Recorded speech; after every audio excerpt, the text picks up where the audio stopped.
మర్చిపోయింది. ఓకే. అందరూ మ్యూట్ చేసేయండి. ఓకే అండి.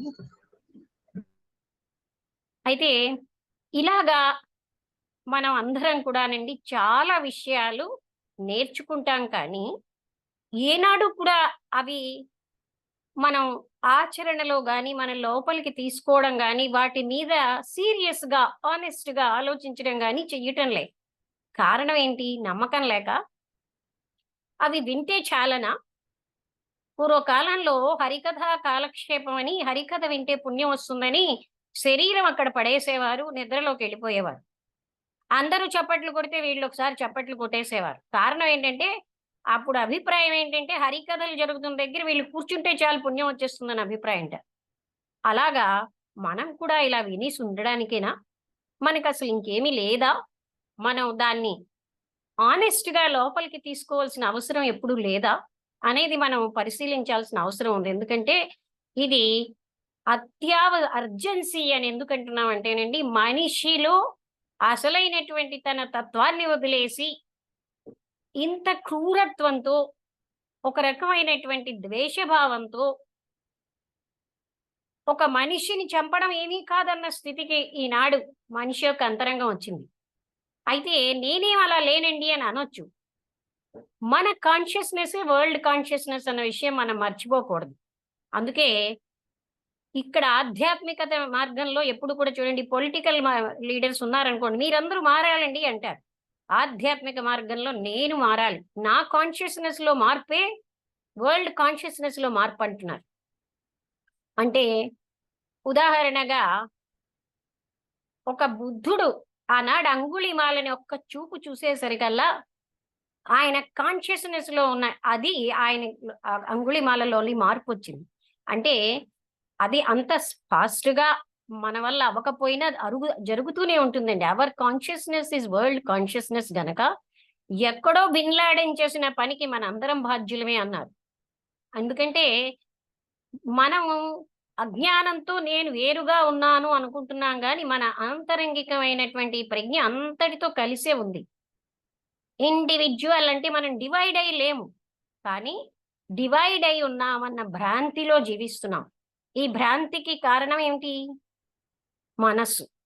అంటే మనం పొద్దున్న లేచిన దగ్గర నుంచి మనస్సు యొక్క లక్షణం ఏంటంటే డివైడ్ చేస్తూ ఉంటుంది. వాళ్ళు వేరు, నేను వేరు.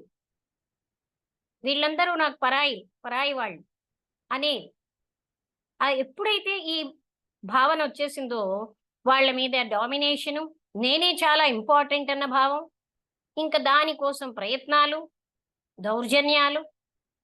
ఇది ఒక రూలర్‌లో వచ్చిందనుకోండి, వాళ్ళు ఇంకా ఎక్కువ పవర్‌ఫుల్‌గా చూపించగలరు. మౌలికంగా మనిషిలో వచ్చిందే కదా! ఒక రూలర్ కూడా మనిషే. ఈ విధంగా కాన్షియస్‌నెస్ ఆ ఒక్క వ్యక్తి అని మనం భావిస్తున్నాం. ఆ వ్యక్తి యొక్క కాన్షియస్‌నెస్‌ని మనందరం బాధ్యులమే. అందుకోసమే మనలో కూడానండి ఈ చదివిన విషయాన్ని సర్ఫేస్ లెవెల్‌లో చూడకుండా, మనం లోపలికెందుకని ఎళ్ళటం లేదు. మనం వింటున్నాం. అవాంగ్మానస గోచరమైనటువంటి ఒక తత్వం ఉంది. అదే అన్నిటికీ మూలం అని మేడం బ్లవైట్స్‌కి తన 3 ప్రపోజిషన్స్‌లో ఫస్ట్ ప్రపోజిషన్‌లో చెప్పారు. ఒకవైపు అది చెప్తూ ఉంటాం. ఇంకోవైపు ఒక మూర్తిని పెడతాం.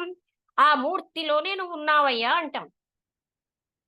ఏమంటారు? అంటే ఎప్పుడో ఒకప్పుడు ఎవరో చేసిన అన్నీ కూడా మనం కూడా, ఎందుకంటే అనంతమైన వాడు, అపరిమితమైన వాడు.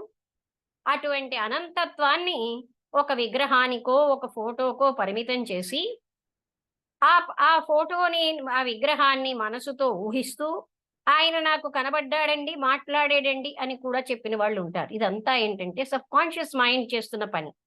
కానీ మనం దానికే ఎక్కువ ప్రాముఖ్యం ఇస్తూ ఎక్కడ మన పుణ్యం కోల్పోతామో, ఆ పుణ్యం ఏమిటో ఎప్పుడూ ఆలోచించం.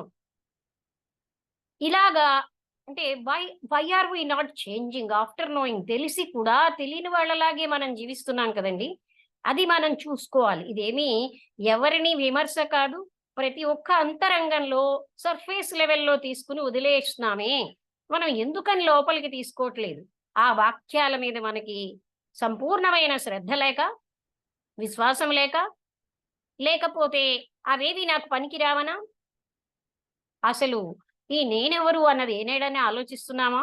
మనం ఏనాడు కూడా బాడీతో ఐడెంటిఫై అయిపోతున్నాం. I am my body. నేను కూర్చున్నానంటాం. మనం మనస్సులో ఆలోచనల్లో కూడా బాడీ ఇలా ఉంది అని చూడం. నేనే నా బాడీ, నేనే నా మనస్సు అని ఐడెంటిఫై అవ్వడం వల్లే కదండీ! ఇన్నిటికి మూలం అవుతోంది. అరిషడ్వర్గం అంతా అటాక్ ఎప్పుడంటే ఐడెంటిఫికేషన్ అన్నదే మనం చేసే పెద్ద దోషం. మనం ఏం చెప్తున్నాం? అసతోమా సద్గమయ అని ప్రార్థన చేస్తున్నాం. శరీరం నేననే అసత్య మార్గమే ఆ అసత్యాన్నే ఫౌండేషన్‌గా జీవిస్తున్నాం. దీని వలన అసలైనటువంటి ఆ స్టాండ్ పాయింట్ మారకపోతే మార్పు సంభవమే కాదు కదా! ఈ మార్పన్నది అర్జెన్సీ ఇప్పుడు. ఎందుకంటే ఇంత అజ్ఞానంతో ఉన్న బ్యాక్‌గ్రౌండ్ మీద ఉండడం బట్టే కదా! ఇంతలాగా అంటే వైషమ్యాలు అన్నీ పెరిగిపోయి అందరిలో.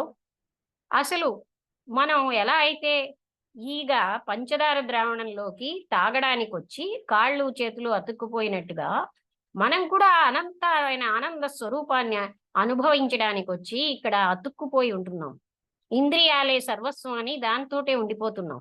అంతకంటే ముందుకెళ్తే అదేదో తప్పు మార్గం అన్నట్టుగా అయిపోతున్నాం. అది వెళ్ళడం సాధ్యం కాదు. అదేం మనకు ఆ విధంగా మాట్లాడుతూ మనం అదే విధంగా జీవిస్తున్నాం. బ్రదర్‌హుడ్ అంటే ఏకత్వమైనటువంటి ఫీలింగ్ అండి. బ్రదర్ అనడమే కాదు. ఇన్నర్‌గా నాకు మీకు ఏమీ తేడా లేదు. వి ఆర్ ఆల్ వన్ అని ఒక ఇన్నర్ ఫీలింగ్‌తో జీవించినప్పుడు నేను నన్ను హత్య చేసుకోను, తప్పు పట్టను. నా పొటకని వేలు చిటికిన వేలుని తప్పు పట్టదు. మనమందరం అలాంటి స్థితిలో ఉన్న వాళ్ళమై ఉండి, మరొకరి పట్ల ఇంత ద్వేషం మనం పెంచుకోవడానికి మన లోపల ఉన్న మనం చదువుతున్న జ్ఞానం అన్నది అది సర్ఫేస్ లెవెల్‌లోనే వినడం వరకే గాని, మనం మారటం లేదు. మనం చదివినది మనలోని ఏ మార్పు తీసుకురావట్లేదు. ఎంత చదువుతున్నా మనస్సుకు బంట్రోతుగానే జీవిస్తున్నాం గాని, మనస్సుని మన బంట్రోతుగా చేసుకోవటం లేదు. అదే విధంగా మనం పరిమితత్వంలోనే జీవిస్తున్నాం. మనం అనంతమైనటువంటి, అపరిమితమైనటువంటి స్థితి మనదై ఉండగా, ఈ చిన్న శరీరాన్ని నేను అని జీవించడం వల్ల, మనకి ఆలోచనల్లో గాని, మౌలికమైన భావాల్లో గాని, ఏ మార్పు రాకుండా ఉంటుంది. అంటే ఈ పరభావం తిష్ట వేసుకు కూర్చుంది. మీరంతా పరాయి వాళ్ళు, వీళ్ళందరూ నా వాళ్ళు, ఏంటి నా వాళ్ళన్న పరిభాష అండి. ఈ విధంగా మనం డివైడ్ చేస్తూనే జీవిస్తాం. అది ఏమాత్రమైనా కరుగుతోందా అని ఎవరో చూడ్డం కాదండి. మనలోకి మనం అంతా చూస్తాం గాని, ఒక్క 2 మినిట్స్ మనలోకి మనం చూడటంలే. మన మనస్సు ఎలా పనిచేస్తోంది? నా లోపల ఎలాంటి భావాలున్నాయి? అనే విషయాన్ని నేను చూసుకోకపోతే ఎవరు చూస్తారండి? సో, నా కోసం నాకు తెలియకుండా నేను జీవించడం బట్టే ఇంత అనర్థం జరుగుతోంది. దాన్ని కృష్ణమూర్తి గారి పదంలో సెల్ఫ్ నాలెడ్జ్ అన్నారు. తన కోసం తనకి తెలియాలి. తన మనస్సు ఎలా ప్రవర్తిస్తోంది? ఎలాగా అది ఎప్పుడు డిస్టార్షన్‌లోకెళ్ళిపోతోంది? ఏదో బయట ఉంది అనే ఒక తప గట్టి నమ్మకం ఉండబట్టే మనస్సు ఎప్పుడు బయటకే పరిగెడుతోంది. అది లోపలికెందుకెళ్ళటంలే? Everything is outside. నా ఆనందం బయటుంది. నా ప్రేమ బయటుంది. నా శాంతి బయటుంది అని తిష్ట వేసుకున్న అభిప్రాయంతో ఉండబట్టే ఆ మనస్సు బయటికి పరిగెడుతోంది. అందువల్లే అశాంతి ఎన్ని అశాంతులొచ్చినా సంఘర్షణ జీవితంలో ఒక పార్ట్ అండ్ పార్సెల్‌గా యాక్సెప్ట్ చేస్తున్నాం గానీ, ఇది కాదు జీవితం అంటే అని మనం ఏనాడు అనుకోవటం లేదు. లైఫ్‌కి ఈ సంఘర్షణతో జీవించడం కాదు, పరమ శాంతితో కళ్యాణప్రదమైనటువంటి భావంతోటి, ఆనందంతో, ప్రేమతో నేనెందుకు జీవించట్లేదు? అని మనలో మౌలికమైన మార్పు రావాలండి. ఆ మార్పు ఎవ్వరో తేవడం వల్ల కాదు. మనం లోపలికి చూసుకోవడం అలవాటు చేయాలి. అంటే ప్రతి క్షణం చూసానండి అంటూ అలా కేర్‌లెస్‌గా కాకుండా, మనకి డిసిపేటెడ్ ఎనర్జీ అందుకనే మనస్సు ఎప్పుడూ అది అంటే శక్తిహీనంగా ఉంటుంది. కారణం ఏంటంటే, మనం ఎప్పుడూ ఔట్ సైడ్ పరిగెడుతూ ఉండడంతోటి అలా కాకుండా ఆ శక్తులన్నీ సమీకరణతో ఎనర్జీ మనకి ఒక దగ్గర ఉంటుంది. అంతటి ఎనర్జీతో మనలోకి మనం చూసుకున్న నాడు, మనస్సు ఎప్పుడూ కూడా అది చూడండి మనస్సు అంటే ఆలోచనలు. మనస్సు అంటే జ్ఞాపకాలు. ఈ జ్ఞాపకాలు, ఈ ఆలోచనలు ఇవన్నిటితోటే మనస్సు అంటే జ్ఞాపకం అనగానే అది గతంది గనక గతంలో ఉన్న వాటితోటి జీవిస్తున్నాం. మనం ప్రెజెంట్ లో జీవిస్తున్నాం అని భావిస్తూ గత జ్ఞాపకాల మీదనే ఆధారపడుతున్నాం. అందుకోసమే మనం యథార్థాన్ని యథార్థంగా చూడటం లేదు. అంటే మనం గతం యొక్క జ్ఞాపకంతోటే చూస్తాం. అలా అలా దానికి అలవాటు అయిపోయాం. ఒకనాడు ఒక వ్యక్తి నా మీద కోపంగా ఉన్నాడంటే మరో 10 రోజుల తర్వాత ఆ వ్యక్తి నా మీద కోపంగా ఉన్నాడన్న భావంతో, అంటే కోపిష్టి అన్న భావంతోటే చూస్తాను గాని ఆ వ్యక్తి ఆ క్షణం తర్వాత మారిపోయాడన్న విషయం మనం మర్చిపోతున్నాం. ఏ క్షణంకా క్షణం మన మార్పు జరుగుతూనే ఉంటుందండి. కానీ ఆ జ్ఞాపకాలలో జీవించడం బట్టి మనం యథార్థాన్ని యథార్థంగా చూడటం లేదన్న సత్యం మనకు తెలియాలి. ఈ విధంగా మన కాన్సెప్ట్స్ లో మార్పు అన్నది మన లోపలికి మనం చూసుకుంటేనే మనకి తెలుస్తుంది గాని ఎవరి వల్లో రాదండి. ఎలాగండి లోపలికి చూసుకోవడం అని అడిగిన వాళ్ళు ఉంటారు. ఎవరి లోపలికి వాళ్ళు చూసుకోవడమే. అది ఎలా అని ఎవరి దానికేం ప్రిన్సిపుల్స్, పద్ధతులు లేవు కదా! మన లోపలికి మనం చూసుకున్నప్పుడు మనం ఎలాంటి ఆలోచనలతో ఉంటున్నాం, మనం ఎలాంటి ఫీలింగ్స్‌తో ఉంటున్నాం, మనలో ఎలాంటి రకమైనటువంటి, అంటే ఎప్పుడు గతంతోనే ఉంటున్నామా? నూతనంగా ఉంటున్నామా? మన జీవితం ఆ గతం వల్లే ఎప్పుడు గతంలోనే ప్రెజెంట్ పాస్ట్‌లోనే ఉంటోందన్న విషయం మనం గమనించాలి. అప్పుడు మనకి జీవితం ఎందుకు బోరింగ్‌గా ఉంటుందో మనకు అర్థమవుతుంది. మనలో సృజనాత్మకత లేదు. చిన్న పిల్లలు, పెద్దవాళ్ళు అందరూ బోర్ బోర్ అంటారు. అందుకని ఏం చేస్తారు? మనలో మనం ఉంటే బోర్ గనక ఎస్కేప్ అయిపోతాం. ఎస్కేపిజంకి టీవీ అంటాం, సంఘోద్ధరణ కార్యక్రమాలంటాం, అల్లది ఇది అంటాం, భజనలంటాం. ఇదంతాను తన నుంచి తాను ఎస్కేప్ అయ్యే పద్ధతులే. కానీ మనలో మనం ఉండడానికి మనకి అక్కడ ఏమీ లేదు, నథింగ్‌గా ఉంటోంది అన్నది తెలుసుకుంటే మనకు భయం వేస్తుంది. ఈ విధంగా మన జీవితం అంతా కూడా పరుగులే పరుగులు. ఎస్కేపిజం, అవాయిడెన్స్‌లోనే జీవిస్తున్నాం. మనలో మనం ఉండడానికి మనకి భయం వేస్తోంది. నచ్చటం లేదు. సో, మనం అందులోంచి పారిపోతూ జీవిస్తున్నాం. ఈ విధంగా ఉండడంతో సర్ఫేస్ లెవెల్‌లోనే జీవించడంతో మనలో ఏమో అనంతమైనటువంటి ఆ ప్రేమ ఉన్నా ప్రేమరహితంగా జీవిస్తున్నాం. కరుడుగట్టిన కాఠిన్యంతో జీవిస్తున్నాం. కారణం ఏంటి అంటే మన లోపలికి డెప్త్‌లోకి వెళ్ళట్లేదు మనం. ఎలాగ వెళ్ళడము అంటే దానికేమి ఈళ్ళి ఫలానా ఎవరెస్ట్ ఎలా ఎక్కాలని చెప్పే పద్ధతులు కావండి. లోపలికి ఎప్పుడైతే మనస్సుతోటే మనం అన్నీ చూస్తున్నామో, అవాంగ్మానస గోచరం అంటాం.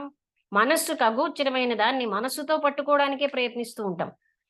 దాని డిస్క్రిప్షన్‌లోనే మనస్సుతో పట్టుకోలేనిది, అదే అన్నిటికీ మూలమై ఉంది, అదే నేనయ్యున్నాను అంటాం మాటలకే.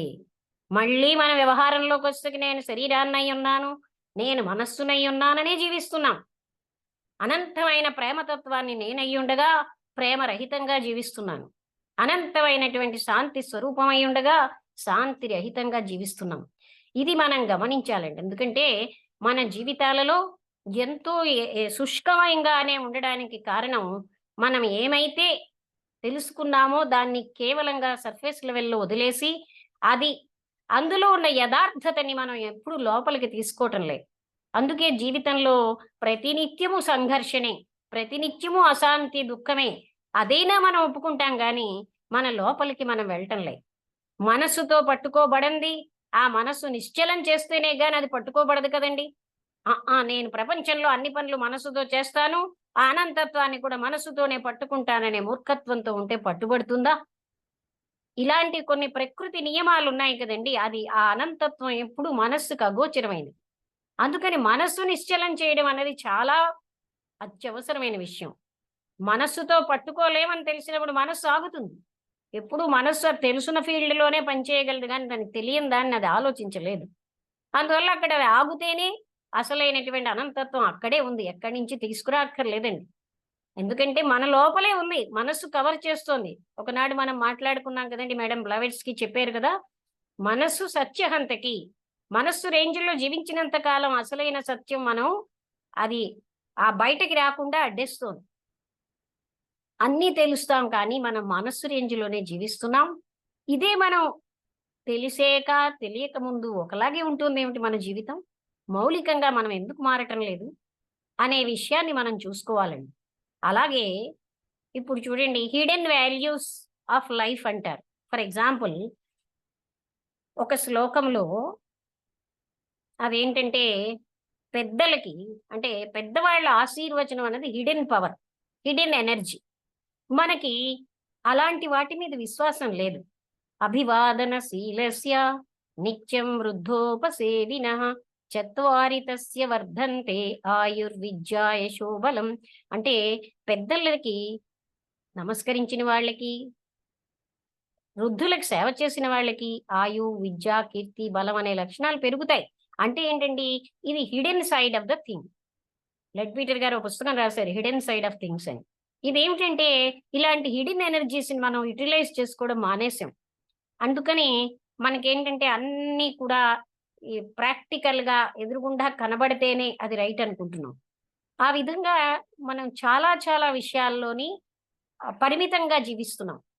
దాంతో ఇంద్రియాలతో కనబడితేనే అదే సత్యం అని జీవించినప్పుడు ఇంద్రియాలు ఎంత పరిమితమైనవో మనం తెలుసుకుంటే మనస్సు పరిమితమైనదే, ఇంద్రియాలు పరిమితమైనవి. అలాంటి అనంతమైన తత్వానికి ఇంద్రియాలతో పట్టుకోలేం, మనస్సుతో పట్టుకోలేం. అంత ఎప్పుడైతే మనిషికి తాను అనంతమైనటువంటి ఆ ప్రేమ స్వరూపాన్ని అనుభవంలోకి వస్తుందో అప్పుడు మనిషి ఆ వ్యక్తిని ప్రేమిస్తాడే తప్ప మరొక వ్యక్తిని ద్వేషించడమే ఉండదండి. కానీ మనదైన తత్వంలో జీవించడానికి అడ్డుతున్నది ఏంటి అని మనం చూసుకోగలగాలి. మనం చదువుతున్నవన్నీ చదివి వదిలిపెట్టడానికేనా? మన జీవితంలో ఆ సుఖశాంతులు పొంది మనం రేడియేషన్ సెంటర్గా peace and love and compassion radiate చేసే సెంటర్స్గా ఎందుకు తయారవటం లేదు? అందుకోసమనే అలాంటి అవసరం చాలా ఉంది. ప్రెసెంట్ సిచ్యుయేషన్లో ఇప్పుడున్నటువంటి సంక్షోభ స్థితిలో ప్రపంచం అలాంటి స్థితిలో ఉంది, మన అందరికీ తెలుసు. అలాంటి స్థితిలో ఇలాంటి అవసరం చాలా ఉందండి. మనం ఏనాడు కూడా ఇవి కేవలంగా చెప్పడం వరకే అన్నట్టుగా జీవిస్తున్నాం. ఏదైతే ఇంద్రియాల కంటే అతీతమైనది, అది సత్యమై ఉన్నదాన్ని వింటాం, చెప్పుకుంటాం, వదిలేస్తున్నాం. ఆ సత్య తపన హృదయంలో తీవ్రతరంగా ఇంటెన్సిఫైడ్ గా జాగరూకం అవుతేనే అలాంటి వాళ్ళే అటు వెళ్తున్నారు. అందుకోసమే ఆ మనకి ఎవరిలో అయితే ఆ తపన ఉందో they are not happy and contented with the worldly things. ప్రాపంచిక విషయ వస్తువులతోటి తృప్తి పడరు. అక్కడ పరిపక్వత వస్తున్న కొద్దీ what is the ultimate truth అనే ఒక తపన మొదలవుతుంది. అప్పుడు మాత్రమే అంటే మనం వీటితోటి తృప్తి పడిపోతున్నాం. అంటే ఎందుకంటే because we are living in the surface level. ఆ పై లెవెల్లో జీవించడం బట్టి we are contented with all the things. కానీ దిస్ ఈజ్ లైఫ్ అని ఫుల్ స్టాప్ పెట్టేసుకుంటున్నాం. ఐ విల్ డై అంటాం. Who will die? The body may die. శరీరానికి మృత్యు ఉంది కానీ మా అసలైన ఆత్మతత్వానికి మృత్యువు లేదు. నేను శరీరంతో ఐడెంటిఫై అవుతున్నాను కనుక నేను చనిపోతాను అంటున్నా. బాడీ చనిపోతుంది కానీ అసలైన దానికి చావు లేదు. కానీ ఈ ఐడెంటిఫికేషన్ చాలా గట్టిగా పాతుకుపోయింది. ఆ ఎంత ఎక్కువగా ఉన్నదంటే అదే రియల్ అనే వేలో మనం జీవిస్తున్నాం. అందుకని మనకి మార్పు అన్నది ఎంతో అవసరమైన విషయం. ఎందుకంటే ఎప్పుడైతే ఈ డిఫరెన్సియేషనే ప్రతిష్టాత్మకంగా ఉంటుందో అప్పుడు తప్పనిసరిగా ద్వేషభావము, డామినేషను, అణిచేయడాలు అక్కడ ఉంటున్నాయండి. దానివల్ల మనం అసలైన ఆనందాన్ని, శాంతిని కోల్పోయి జీవితం అంతా కూడా ఒక రకమైన దుఃఖమయంగా ఉంటుంది. అయితే మనకు అక్కడ ఉన్నది ఏమిటంటే నేను అనుకున్నాను వాళ్ళని జయించాలని అని నాకు దాన్ని గ్రాటిఫికేషన్ అంటాం. ఆ తృప్తే మిగులుతుంది తప్ప నాకేమీ లేదు అనే విషయం మనం చూడాలి. ఎందుకంటే చాలా చాలా ధనం సంపాదించినప్పటి నుంచి మనకున్న విశ్వాసం ధనం మీద ఉంది కనుక పిల్లలకు కూడా నువ్వు ధనం సంపాదించనే చెప్తాం. ఎందుకంటే మనం మౌలికంగా మారలేదు కదా. ధనమే గొప్పది, ఈ ఇంద్రియ సుఖాలే గొప్పవి అనే విషయం మనకు గట్టిగా ఉండిపోయింది గనక whatever we feel great అదే మన తర్వాత వాళ్ళకి అందజేస్తున్నాం. అందుకే వాళ్ళు అంతకంటే పవర్ఫుల్ గా అలా తయారవుతున్నారు. ఈ విధంగా మనం జీవితంలో హ్యాపీనెస్ అన్నది లేకుండా జీవిస్తున్నాం. సంఘర్షణాత్మకమైనటువంటి జీవితం సత్యాన్ని ఎప్పుడు తెలుసుకోలేదు. మనం అది ఒక జీవితంలో పార్ట్ అండ్ పార్సెల్ గా తీసేసుకుంటున్నాం. కానీ అసలైనటువంటి ఆనందంగా, సమశ్రుతితో, సమరసంతో, బ్యాలెన్స్డ్గా జీవించడం అంటేనే మనకి తెలియట్లేదు. మనం ఎమోషన్స్ వెనకాల కొట్టుకుపోతూ, ఆ ఎమోషన్స్ మనకి నెగటివ్ అంటాం. ఆ ఎమోషన్స్‌నే అది ఎవరి వల్ల వచ్చిందంటాం. ఇంకొకరి కారణమని వాళ్ళతో శత్రుత్వం పెట్టుకొని, ఇలాగ మనం జీవితం అంతా కూడా అశాంతి పాలు చేసుకుంటున్నాం. కానీ అసలు మూలానికెళ్తే ఎవరు కారకులు కాదు. మనమే కారకులు. అందుకనే థియాసఫీ ఏం చెప్పింది? Man is his own law maker. Masters అనేవాళ్ళు theosophy won't accept the anthropomorphised god. రూపంలో ఉన్న వ్యక్తిని దివ్య జ్ఞానం అంగీకరించదు. అందుకనే మనం ఎంత ఇంటర్నేషనల్ ప్రెసిడెంట్ అయినా పాదపూజలు చెయ్యం. అది కారణం ఏంటంటే ఇది ఎవరో ఇంగ్లీష్ వాళ్ళు పెట్టారు అందుకు కాదండి. దివ్య జ్ఞానం అంటేనే సనాతన ధర్మం. సనాతన ధర్మంలో పరమాత్ముడికి ఒక రూపం లేదు. ఆయన అపరిమితమైన అనంతమైన తత్వం అని మనకి చెప్పారు. అందుకని మనం ఆయన్ని పరిమితం చేసి ఒక వ్యక్తికో, ఒక విగ్రహానికో, ఒక రూపానికో పరిమితం చేయటం లేదు. అనంతత్వాన్ని పరిమితం చేయడం అన్నది ఆయన్ని తక్కువ చేయడం కాదా? ఆయన మనస్సుకు అందడు గనక మనస్సు అందిన విధంగా ఒక షేప్ పెట్టేశాం. ఆ షేప్ తోటి ఆయనకి ఇదే నువ్వు ఈ షేప్‌లోనే ఉంటావు కూర్చో అక్కడ అంటాం. ఆ షేప్ పెట్టింది ఆ మనస్సే కదండీ! ఎందుకంటే మనస్సు షేప్ కంటే అతీతమైన దాన్ని అన్నోన్‌ని తెలుసుకోలేదు గనక దానికి తెలుసున్న దాంతో ఒక రూపం క్రియేట్ చేసేసింది. అదే మాస్టర్స్ కాదంటారు. కానీ మనం దాన్ని పట్టించుకోవటం లేదు. సో, మనలో ఏంటంటే డీప్‌గా ప్రతి సత్యాన్ని మనం తెలుసుకుని, ఆ సత్యంలో జీవించడం అన్నది ఉంటే ధామం అయిపోతుంది మన లైఫ్. మనం పీస్ అండ్ హ్యాపీనెస్‌ని బ్లిస్‌ఫుల్ హ్యాపీనెస్‌ని రేడియేట్ చేసే సెంటర్స్‌గా అవుతాం తప్ప, మనం అది మనకి హ్యాపీనెస్, పరాయి హ్యాపీనెస్ అని ఉండవండి. Hour consciousness is world consciousness. అంటే అది వాళ్ళు వేరండి అనే భావన మనకి తిష్ట వేసి కూర్చుంది. అందుకే మన లోపల ఒక రకమైన ట్రాన్స్‌ఫర్మేషన్ వస్తూ ఉంటే, వై డోంట్ ఐ చేంజ్? నేను ఇది చదివినా మారను, అది తెలిసినా మారను. ఏం చేస్తే మారతానని మనిషికి తనలో తనే ఒక విప్లవం రావాలండి. నేను వింటాను గాని నాలో ఎందుకు మార్పు రావట్లేదు అని మనం చూసుకోవాలి లోపలికి. ఆనాడు మాత్రమే మనలో మౌలికమైన మార్పు సంభవిస్తుంది. ఆ మౌలికమైన మార్పు వస్తేనే గాని మన యొక్క యాటిట్యూడ్స్‌లో, మన యొక్క వే ఆఫ్ వర్క్‌లో, పరభావంలో తేడా రాదు. ఈ పరభావం అన్నది ఎంతవరకు వెళ్ళిపోతుందో మనందరికీ తెలుసు. అసలు ఆనందంగా అనంతమైనటువంటి సుఖశాంతులతో జీవితం సాగించడం పోయి, మనం ఎప్పుడు డివిజన్స్‌లో, డామినేషన్స్‌తో, దుండగీడితనంతో జీవిస్తున్నాం. దీనికి కారణం అజ్ఞానం. ఏమిటా అజ్ఞానం? బాడీ నేను, మనస్సు నేను. మనస్సు ఎప్పుడైతే బంట్రోతు పని చేస్తున్నామో, మనస్సు పనే విడదీయడం. అందుకని అది ఎప్పుడు కూడా గతానికి సంబంధించిన వాటితోటే ఉంటుంది. అది ఎప్పుడు నూతనత్వాన్ని ఆహ్వానించలేదు. అందుకే మనం ఏ సమస్యొచ్చినా గతం యొక్క మనసుతోటే దాన్ని ఎదుర్కోవడం వల్లే సంపూర్ణంగా దాన్ని పరిష్కరించలేకపోతున్నాం. కావాలంటే ఒక ఆలోచన బదులు మరో ఆలోచన పెడతాం గానీ, మన సమస్య పరిష్కరించబడటం లేదన్న విషయం మనం గమనించాలి. మనం ఏదో ఒక పేరు పెట్టి అంతా నాకు తెలిసిపోయిందంటాం. సామాన్యంగా ఎక్కడైనా నేను బోధపరుస్తూ ఉంటే, ఏ భాగవతంలోంచో, ఏ భారతంలోంచో ఒక ఎగ్జాంపుల్ తెస్తారు. ఆ ఎగ్జాంపుల్ తెచ్చి వాళ్ళేమనుకుంటారు, వాళ్ళకి అర్థమైపోయిందనుకుంటారు. ఇక్కడ చూడండి ఇది మనందరిలో కూడా జరుగుతోంది. ఎక్కడో విషయాన్ని ఇక్కడ పోల్చేసి అర్థమైందని భావిస్తాం. అర్థమైందా? పోల్చీయడం అర్థం అవ్వడం కాదే. లేకపోతే దానికో పదం పెట్టేసి, ఆ పదం నాకు తెలిసిపోయిందని. పదమే తెలుస్తుంది గానీ, అసలు లోపలికి మనకు అర్థం అవుతోందా? ఇలా మన నిత్య జీవితంలో మనం చూసుకుంటే, చాలా విషయాలు మనకు అర్థం కావట్లేదు. మనం పదాలతోటే తృప్తి పడిపోతున్నాం. మనం సర్ఫేస్ లెవెల్ మీనింగ్ తోటే తృప్తి పడిపోతున్నాం.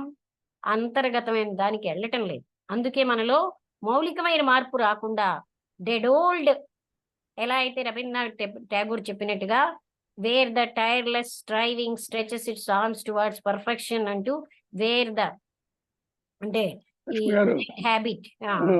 అండి అందరికీ చెప్పండి ఒకసారి ఇలా వెళ్ళిపోద్దని ఆ! ఆటోమేటిక్‌గా ఆన్ అవుతుంది. యెస్ అండి. 1 మినిట్ తర్వాత అయిపోతుంది. మళ్ళీ స్టార్ట్ చేయండి. అదే లింక్ ఓపెన్ చేసి. ఇంకా అయిపోవచ్చింది. Because it is less than 1 minute it will be closed. మళ్ళీ మీరు ఆన్ చేయండి. Next 40 minutes. నెక్స్ట్ 40 మినిట్స్ ఉంటుంది. మీరందరూ